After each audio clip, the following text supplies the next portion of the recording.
Back then, albums were actually really selling across the board. It didn't matter what genre. Albums were selling because it was before the internet age. So when the internet age came, like I think I was young enough and old enough and mature enough to actually all in the same thing, like just understand that, okay, cool, like I know that I'm not gonna, do platinum or something and stuff like that. Cool, bro. Can I talk, bro? Sure, bro. What up? Dope guy. Sure, bro. Dope music. Sure, bro. Everyone loves it. I love it. That's why. Cool, bro. Nice one, bro. Sure. I wasn't expecting that. That's cool, bro. So dope. Sure, bro. Yo, are you guys gonna keep that in? Yo, bro, I wasn't expecting that. I was like, what's going on? No, so it's cool, man. Like I was saying, the record industry, it changed a lot.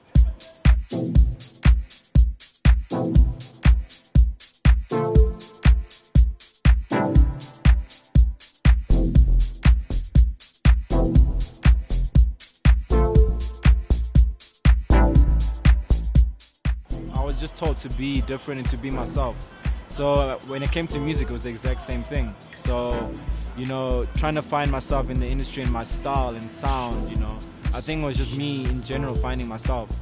So it wasn't really hard for me. It wasn't really like, I didn't have any pressure, even though like Michael G was my cousin, or I was surrounded by so many like guys that are icons in the industry like Christos and Vinny. It was never like pressurized for me. Like it was never like, people knew me as, okay, that's that guy in the nightclub that, he's underage, but he's here, he's chilling in the corner, he's not doing anything wrong, he's not drinking, but he just loves music. That's how guys saw me in the beginning. And then when they saw me play, things changed, and that's how I grew. I had my own style, my own identity from day one. I never tried and like copy or like try and be Michael G. I was just Jullian Gomes from the beginning. I don't know what that is. Yeah. And there's nothing there. Wait, let's just check here quick. That's white noise. That's That's crazy. white noise. Switch it on and Did off. you put a what is that? But that's in channel 3 though. Yeah.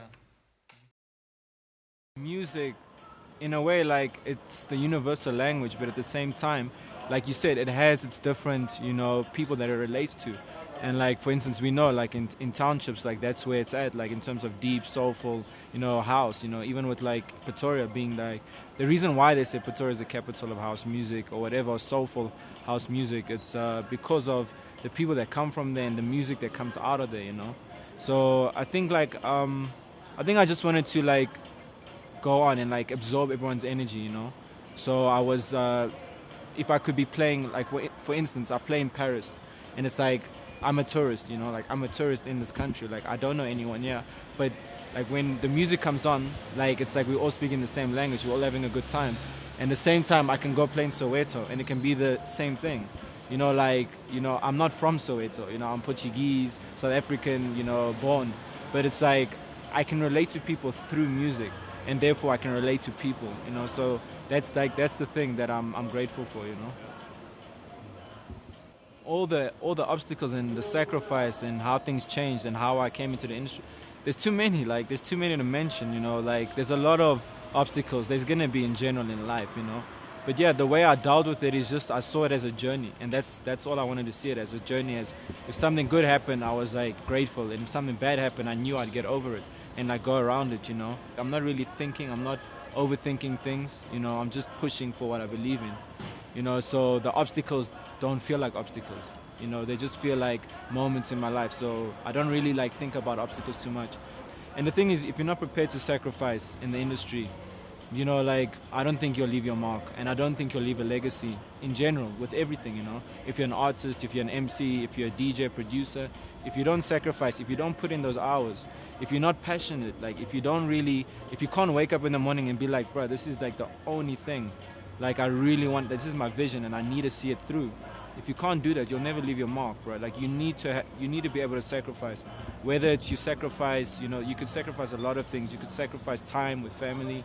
You could sacrifice, a lot of other things. But it's also about finding that balance. It's about finding the balance and like, going with it.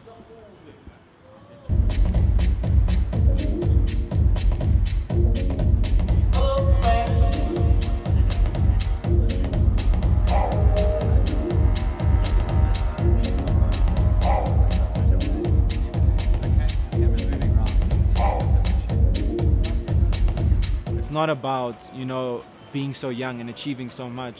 You know, it's about being young and still having the same vision. You know, it's about still being creative. So I never feel like, you know, I don't want to get comfortable. Like, guys are just happy with making music. They're not like happy with making something sonically that was better than the previous song. You know, so it's just about making the next album. I want to do an album. I want to do this. I want to do that. I want to do an EP. But sonically, bro, like, I want to have like the best kick drum in the world, you know.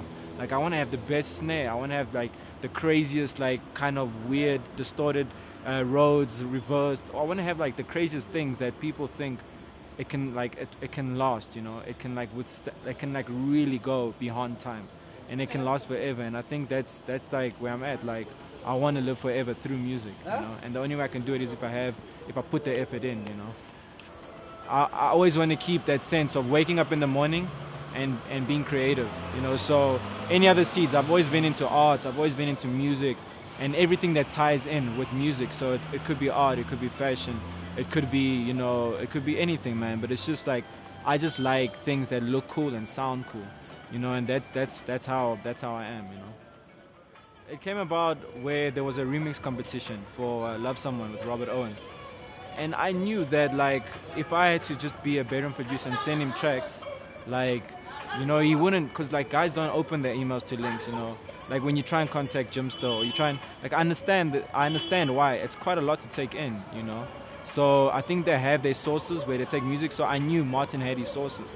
So if I was just, like, a guy popping up and saying, yo, can you listen to this?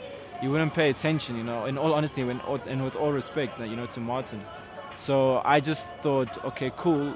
You know, me and Mike spoke and we're like, let's do the remix. So we did the remix, we sent it to him in like 3 minutes later. He sent me like an email just saying, okay, I'm taking it. Like, you know, I love it. And then from there, like, the relationship built. He's like, bro, who is G.family? Like, their sound is so different to the typical sound where, you know, because what happens in Europe and America and all those other places, when you talk about South African house music, you're only talking about a few artists, you know. So to be different, you know, you're going to be seen as, oh no, you're not in the same line as South African house music. So he was like, okay, cool, but who are these guys in South Africa doing South African deep house music? So he kept the ear on us. He kept his ear on us. He kept his ear on me. He saw, like, I went to London for the Rebel Music Academy.